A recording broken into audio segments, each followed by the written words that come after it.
Videowave tonight on Buying Beat, and we're talking to Sandy from Too Much Joy. Hi. Hiya. How you doing? We left Sandy out in the cold for a little while before he could get onto our set here at Videowave. Sorry about that. That's okay. But thanks for coming by. I like pain. So let's talk about your band. Okay. Too Much Joy. It's great. Yes, how But everyone who comes on here says their bands are great. Our band is mediocre but very funny. Really? And people are going to believe you because you're very true and honest about this, right? I am. I'm true and honest. Do you really provide too much joy for your listeners and people at your concerts and stuff? We try. Really? I mean, it's an oxymoron. So we act like morons. And it works. Yeah. It's oxidizing. Yeah, oh, most definitely. So tell me about it. We got to do the, history we got to do the history thing. History, okay. History lesson, part 3. We've been together for 7 years on and off. We're all friends from high school. Which is? Out in Westchester, which is why I dress like this. And Suburbia. yeah, you can't help it. No acid wash jeans though. No. And what else? What do we? I guess our band's goal in life is to prolong adolescence. I mean, most bands are, but like we're very open about that. And staying joyous all the way. Yeah, well, adolescence. Yeah, I guess kind of joyous.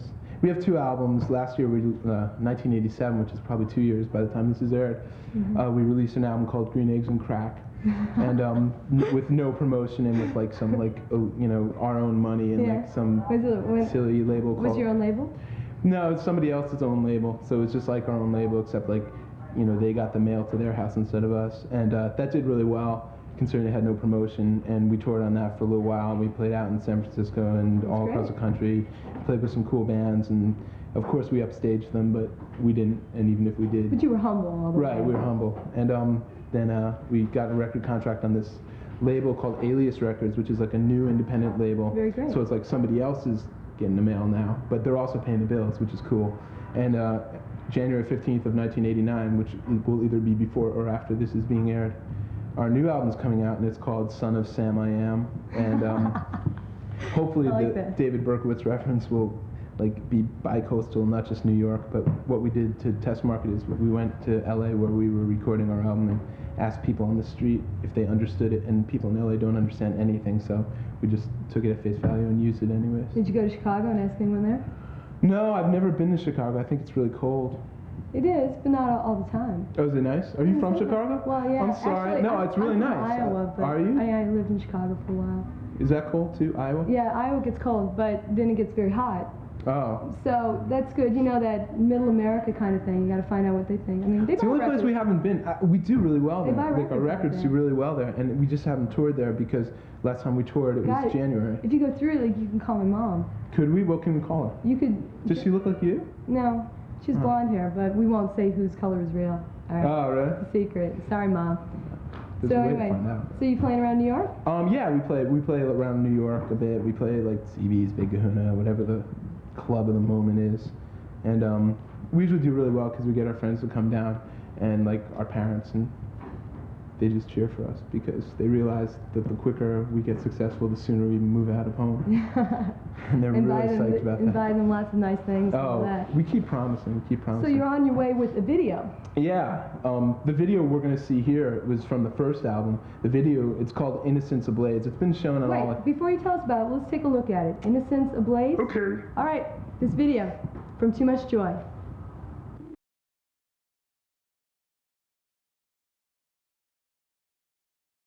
A very cool video from Too Much Joy. Sandy. Yes. I already forgot the name of it though. It's called Innocence Ablaze. So tell me about it. It's the first song on our first album, and it's very unrepresentative of us. Not to say it's bad or anything. Well, actually, that probably means it's good. But it just takes itself very seriously, the song, and it was something that appealed to the people we were making the video with. So, but it came out well. We're very happy with the video. It was like low budget, like no budget, and like our guitarist's father filmed it, and our guitarist directed it. Really? Yeah, and he's done a few other videos too, like other bands slightly more famous than us. So great. Well, we're going to put it in heavy rotation here on Videowave. And, awesome. And play it, and then you can call in and tell us how much you liked. Smash or trash. You liked it, and then I'll call you and tell you. Why don't I just give my phone number now? All right. No, I better not do that. Are you sure? I know there's going to be so many people calling. Look, there was a phone call right now for you. Uncanny. Sandy, it's amazing. Oh, by the way, did I introduce you to Verdi? No, who's that? This is Verdi. Oh, that's some bird? No, it's not. He's actually real. That's a very good facsimile of a Yeah, bird. I just thought, he wanted to make sure that we interviewed Too Much Joy on Videowave tonight. Is that why he's showing his butt to the camera? Do birds have butts? Under their tails. Oh, can we look later? Something like that. Maybe your monkey can look. Hey, my monkey. So we had to have that. Is there anything really pertinent that we should talk about Too Much Joy? I know. Did you know when you were 6 years old that you would be in a rock band? Yes.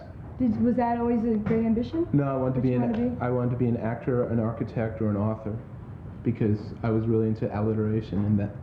But I guess musician kind of works.